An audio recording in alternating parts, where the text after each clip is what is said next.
दोस्तों नमस्कार। रोजगार के दस्तम के एक चैनल पर आप सभी का स्वागत है।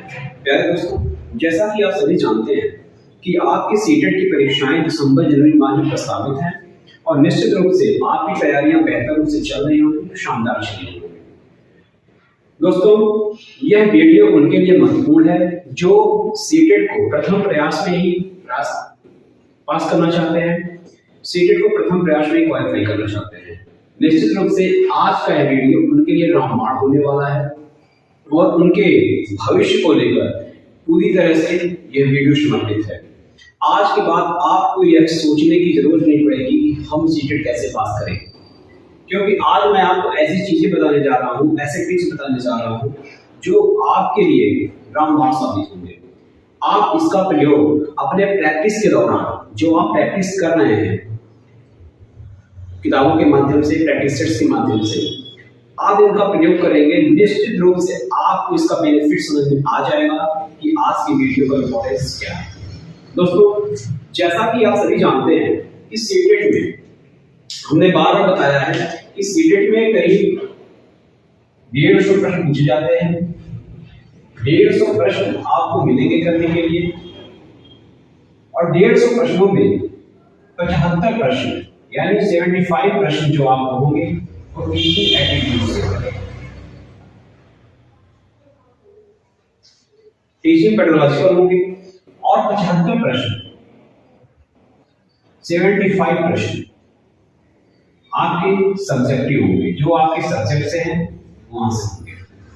अब प्रश्न यह है कि आप तैयार कैसे हैं परीक्षा के लिए। अब तक तो आपने जो पढ़ा है वो तो पढ़ा ही है। अब दिसंबर चल रहा है और दिसंबर में आज करीब आपके 9 तारीख हो गई है और 9 तारीख में एक वीडियो बन रहा है और हमको लगता है कि करीब एक सप्ताह के बाद या 10 दिन के बाद आपकी परीक्षाएं शुरू हो जाएंगी। तो अब आपको यह करना है कि आप प्रैक्टिस सेट्स में क्वेश्चन कितना सॉल्व कर पा रहे हैं, कितने नंबर आपके सही हो रहे हैं। सबसे बड़ी बात यह है कि सीटेट में आपके माइनस मार्क्स नहीं होंगे। जो भी आपके मार्क्स होंगे वो आपके फुलफिल मार्क्स होंगे। जितने आप क्वेश्चन करेंगे उतने नंबर मिलेंगे। जितने क्वेश्चन आप ड्रॉप करेंगे, ड्रॉप तो करना ही नहीं है क्योंकि नकारात्मक अंकन नहीं है, नेगेटिव मार्किंग नहीं है, क्योंकि जो भी क्वेश्चन आप करेंगे अगर क्वेश्चन गलत होते हैं तो उसका कोई नेगेटिव मार्किंग नहीं होगा। लेकिन अब यहाँ पे प्रश्न यह है कि 75 प्रश्न आपको टीचिंग से मिलेंगे, यानी टीचिंग पेडोलॉजिकल जो है शिक्षण विधि से, और 75 प्रश्न सब्जेक्टिव मिलेंगे। अब सब्जेक्टिव जो आप तैयार कर लेते हैं तो आपके टीचिंग वाले प्रश्न आप उलझाते हैं। जो प्रश्न इस तरह से होते हैं, जैसे मान लीजिए आपसे पूछा जाए, मेरे पास एक प्रैक्टिस सेट है 2021 जो 31 जनवरी 2021 को पेपर हुआ था, उसका प्रैक्टिस सेट हमारे पास है। मैं आपको प्रश्न पढ़कर सुनाता हूँ क्योंकि बोर्ड पे लिखने में टाइम लग जाएगा। मैं आपको प्रश्न पढ़कर सुनाता हूँ कि किस प्रकार से प्रश्न पूछे जाते हैं।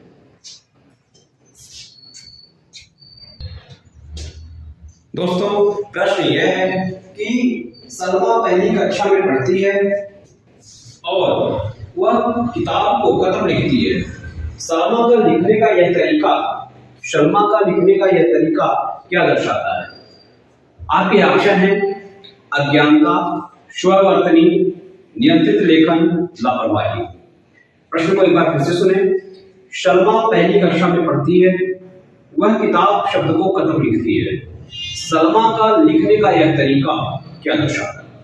इस तरह से प्रश्न आपको पूछे जाएंगे परीक्षाओं में। इस तरह से प्रश्न आपसे मिलेंगे भाषा कौशल में, चाहे वो आपके जो सब्जेक्ट हैं एबीएस में यानी कि अध्ययन में, और इंग्लिश, संस्कृत, जो भी आपके सब्जेक्टिव हैं वहां पे आपको प्रश्न मिलेंगे।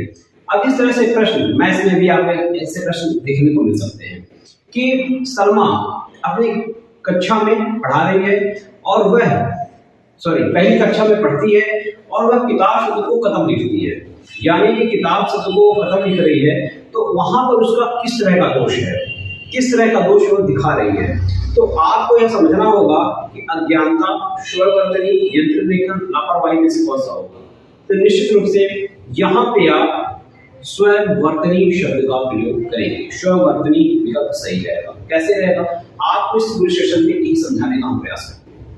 अब देखिए कि 75 प्रश्न में सब्जेक्टिव जो आपके मिलेंगे वो तो सब्जेक्ट के अकॉर्डिंग रहेंगे, लेकिन 75 प्रश्न आपके जो इम्पोर्टेंट है वह बहुत जरूरी है कि वहां से आप नंबर गेन करें। अगर आप टीचिंग एप्टीट्यूड से या फिर आप जिसे आप टीचिंग कौशल इसके कहते हैं वहां से आप प्रश्न कर रहे हैं 75 प्रश्न में, अगर आप यहाँ पे 50 प्रश्न अचीव कर लेते हैं और 75 प्रश्न में यहाँ 50 प्रश्न आप अचीव कर लेते हैं तो आपकी मार्किंग 100 मार्क्स होती है। यानी कि 100 मार्क्स लाना सीटेट में इजी है बजाय 90 मार्क्स से।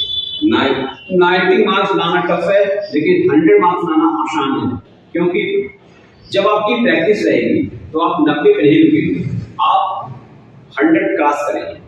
उसके लिए क्या विधि है, कुछ हमने शब्द ऐसे चूज किए हुए हैं आपके लिए जो आप देख के ही पहचान जाएंगे कि कहां से प्रश्न का उत्तर मिलने की संभावना है और कौन सा उत्तर सही हो सकता है, उत्तर सही हो सकता है। दोस्तों सीटेट कहीं से ऐसा नहीं है कि बहुत कठिन है, निश्चित रूप से सीटेट आपके लिए बहुत ही आसान होने वाला है। इसके कुछ टैगवर्ड्स होते हैं जो आपके परीक्षाओं में आपकी सहायता करने के लिए उपलब्ध रहते हैं। ये टैगवर्ड अगर आप तैयार हैं और इनकी तैयारी आपने प्रैक्टिस के माध्यम से की हुई है तो निश्चित रूप से आपके लिए रामबाण साबित होगा, आपके लिए बड़ा बेनिफिट से होगा। दोस्तों जीवन में पॉजिटिव रहना यानी सकारात्मक रहना सबका उद्देश्य रहता है। अब सकारात्मकता आपकी दिखनी भी चाहिए और आपको करनी भी चाहिए। सीटेट में निश्चित रूप से अगर आप 2.5 घंटे पॉजिटिव हैं, प्रश्नों को लेकर पॉजिटिव हैं, प्रश्न जो आप देख रहे हैं वहां पॉजिटिविटी आपको दिख रही है तो आपके लिए सीटेट आसान हो जाएगा। कुछ शब्द ऐसे हैं जैसे आपके निगेटिव वर्ड, जैसे केवल, अगर आपसे कहा जाए जैसे किसी बच्चे का नाम क्लास 3rd में क्लास 4 में पढ़ता है कि श्याम केवल अंग्रेजी पढ़ता है, केवल अंग्रेजी विषय उसको अच्छी लगती है, तो निश्चित रूप से वहां पे श्याम जो बच्चा है उसकी निगेटिविटी को प्रदर्शित कर रहा है और सीटेट में निगेटिविटी कतई भी बर्दाश्त नहीं होती है और निगेटिव वर्ड सीटेट में रिमूव किए जाते हैं, यानी निगेटिव वर्ड वहां पे आंसर नहीं होगा। केवल शब्द अगर आता है तो वह आंसर नहीं होगा। उसी तरह मात्र ही अगर आता है तो ये ऐसे वर्ड जो निगेटिविटी प्रदर्शित करें, निगेटिविटी शो करें, वहां पे वो आंसर नहीं होगा। उस आंसर विकल्प को छोड़कर आगे बढ़ जाना है, उससे इतर जो उत्तर आपको मिल रहा है वह उत्तर आपको सही करना है। उससे जैसे आपको केवल मिल रहा है, मात्र ही मिल रहा है, या फिर हतोत्साहित करने वाले शब्द मिल रहे हैं, कठोर मिल रहा है, सजा मिल रहा है, ऐसे वर्ड जो हैं जो बच्चे को डोमिनेट कर रहे हैं। बच्चे को सीटेट में हमेशा बेटर दिखाना है, क्योंकि एनसीएम 2005 के अनुसार अब बालक केंद्रित परीक्षा और बाल केंद्रित परीक्षाएं और बाल केंद्रित कक्षाएं संचालित हो रही हैं, यानी कि बालक को ध्यान में रखकर कक्षाएं संचालित हो रही हैं और यह उद्देश्य बना हुआ है कि बालक को, बच्चे को पनिशमेंट ना किया जाए, बच्चे को पनिश जैसे शब्दों से दूर रखा जाए, उसे हतोत्साहित या फिर ऐसे वर्ड जो भी हैं जो उसके मन को, उसके दिमाग को प्रेशराइज करने का प्रयास करते हैं, ऐसे वर्ड उसके सामने यूज ना किए जाएं। इस मुख्य उद्देश्य होना चाहिए। और एनसीएम 2005 के अनुसार कह भी है कि अगर आप बच्चे के साथ सकारात्मक व्यवहार कर रहे हैं तो बच्चे की प्रगति और बेटर देखने को मिल जाएगी। तो दोस्तों यहाँ पर आप देखेंगे हतोत्साही जैसे शब्द हैं, कठोर है, सजा है, रटाना है, व्याकरण। अब आप बताएं ऐसे शब्द अगर आपको मिलते हैं तो निश्चित रूप से ऐसे ऑप्शन को छोड़कर आपको आगे बढ़ जाना है। ऐसे ऑप्शन कभी भी सही आंसर नहीं हो सकता है, ऐसा ऑप्शन कभी भी सही आंसर नहीं हो पाएगा, यह आप बिल्कुल निश्चित रूप से मान लीजिए। ऐसे वर्ड आपके प्रश्नों को गलत करने का प्रयास करेंगे। तो सही कहाँ सुनोगे? सही सकारात्मक वर्ड जो है, जैसे बच्चे को प्रोत्साहित करना हुआ, आवश्यकता हुई, चर्चा, अवसर, या चर्चा का मतलब यह है कि बच्चा किसी विषय वस्तु पर किसी टॉपिक पे अगर वो चर्चा करता है तो उसके लिए पॉजिटिव साइन है, यानी कि वह शब्द जिस वाक्य में शब्द आए हुए हैं वहां पे सही होने की संभावना।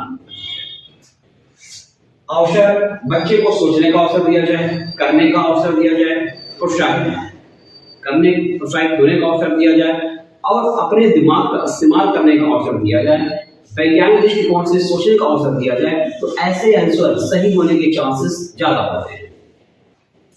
फिर कारण का पता लगाना, अगर बच्चे को अनुसंधान या फिर वैज्ञानिक विधियों में सर्च करने की बात कही जाए तो निश्चित रूप से ये उनके लिए बेटरमेंट होगा और बेहतर होगा, उनकी प्रगति के लिए प्रगति के लिए भी अच्छा होगा, आपको एग्जाम में नंबर दिलाने के लिए बेटर होंगे।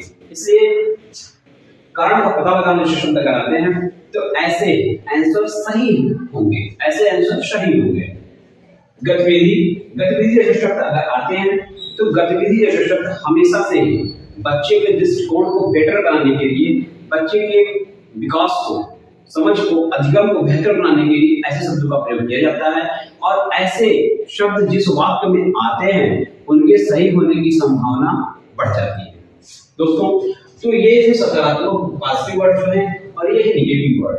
निगेटिव वर्ड से आपको दूर रहना है, बच्चे को दूर रहना है और पूरी तरह से बाल केंद्रित, यानी कि बालक को केंद्र मानकर आपको शिक्षा देनी है और यह समझना है कि हम ऐसा कोई व्यवहार नहीं करेंगे जो बालक के दृष्टिकोण से खराब हो और आंसर उसी को देंगे जो बालक के दृष्टिकोण को लेकर बेहतर हो। दोस्तों,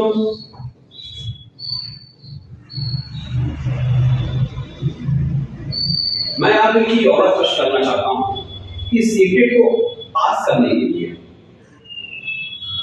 क्या और भी जरूरी है, क्या वर्ड जरूरी है, उसको एक बार और देख लेते हैं।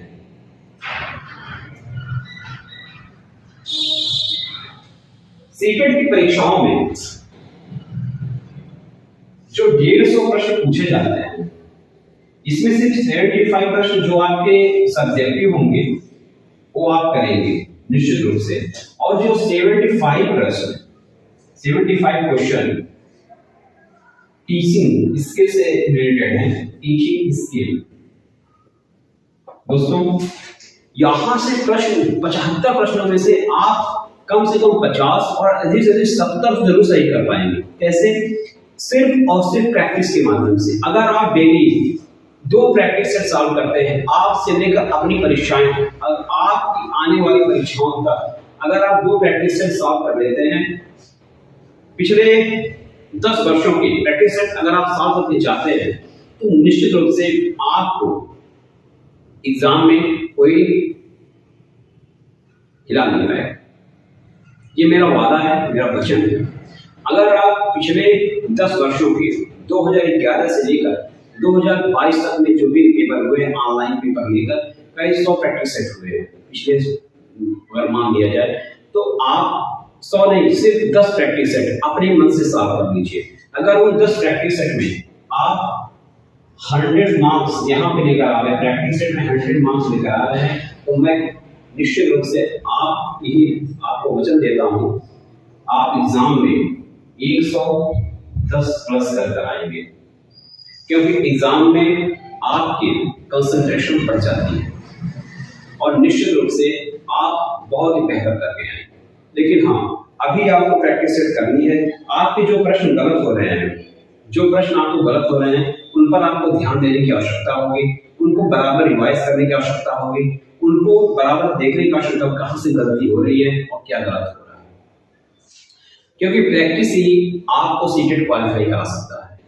अदरवाइज जो हमने और चीजें बताई हैं, यह आपके लिए बेनिफिशियल साबित होगा, लेकिन तभी जब आप प्रैक्टिस रेगुलर किए होंगे। सिर्फ प्रैक्टिस ही एक बात है, अपना समय जाया करने की बजाय अगर आप प्रैक्टिस करते हैं तो निश्चित रूप से सीटेट आपके लिए बड़ा ही लाभकारी होने वाला है। दोस्तों, प्रश्नों की प्रकृति देख लीजिए आप, किस तरह से प्रश्न पूछे जाते हैं। प्राथमिक स्तर पर पढ़ना सिखाने की शुरुआत करने के लिए आपकी सामग्री को सर्वाधिक महत्व देंगे, ऐसे प्रश्न पूछे जाते हैं।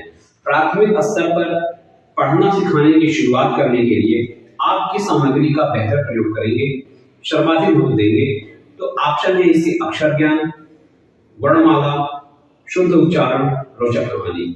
इसका आंसर कमेंट बॉक्स में जरूर दीजिएगा। बहुत अच्छा, बहुत प्यारा क्वेश्चन है और ऐसे प्रश्न कई बार पूछे गए हैं। मैं आपके सामने जनवरी 2021 यानी 31 जनवरी 2021 का पेपर हमारे हाथ में है और मैं आपको यही से प्रश्न पढ़ के सुना रहा हूँ। ऐसे प्रश्न निश्चित रूप से पूछे जाते हैं, हमेशा पूछे जाते हैं। आज की वीडियो जो हमने आपको बताया है निश्चित रूप से आपके लिए बेहतर होगा। इससे बेहतर आप अपना प्रैक्टिस करके निश्चित रूप से बेहतर अंक लेकर आएंगे। ऑनलाइन पेपर है, आपको निश्चित होकर जाना है और बेहतर करके आना है। Thank you.